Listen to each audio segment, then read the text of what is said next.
Ici la voix.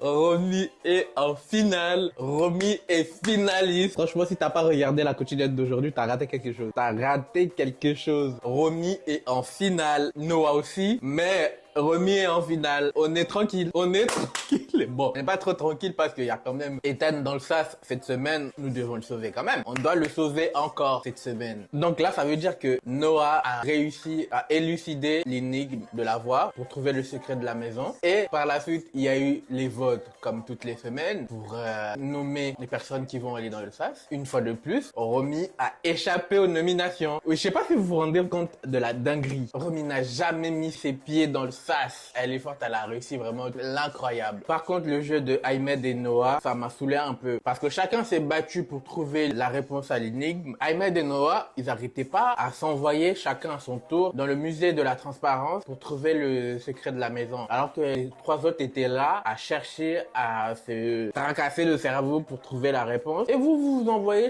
chacun à son tour en mode ouais, il y a que toi et moi, on s'en fout des autres. Certes, c'est le jeu, mais ça se fait pas quand même. C'est pas très fair play de leur part. Enfin, Romy a reçu une visite de quelqu'un de sa famille qui est tout simplement sa cousine. Merci Anita parce que là, tu t'es rattrapée. Après l'avoir refusé de voir sa mère il y a 2 semaines ou 3, là, tu lui donnes l'occasion de revoir quelqu'un de sa famille. Merci à la production, c'est tout ce qu'on voulait, qu'elle puisse voir quelqu'un de sa famille. Maintenant, il va falloir faire le bon choix, vraiment. Je suis sûr et certain, une fois de plus, Ethan va rentrer. Maintenant, comme je l'avais dit dans une de mes vidéos, ça se jouera entre Anita et Ahmed. Ahmed, c'est un très bon joueur. Malgré tous les points négatifs qu'on connaît de lui, il reste quand même un très bon joueur. Anita aussi, c'est une très bonne joueuse, raison pour laquelle elle est encore là. Franchement, je sais pas comment ça va se passer là. Moi, je suis sûr et certain que Anita va sortir cette semaine. Ça y est, c'est bon. Elle a fait son temps. Elle a joué, elle s'est brûlé les ailes. Elle s'est concentrée sur des choses qu'elle devait pas se concentrer, alors qu'il y avait plus important. Ça y est, c'est fini pour elle, hein. Franchement, hâte de voir comment ça va se passer jeudi pendant le Prime. Si tu veux plus de vidéos comme ça, abonne-toi, like, partage et dis-moi ce que tu penses dans les commentaires. Je lis et je réponds à tout le monde. C'est tout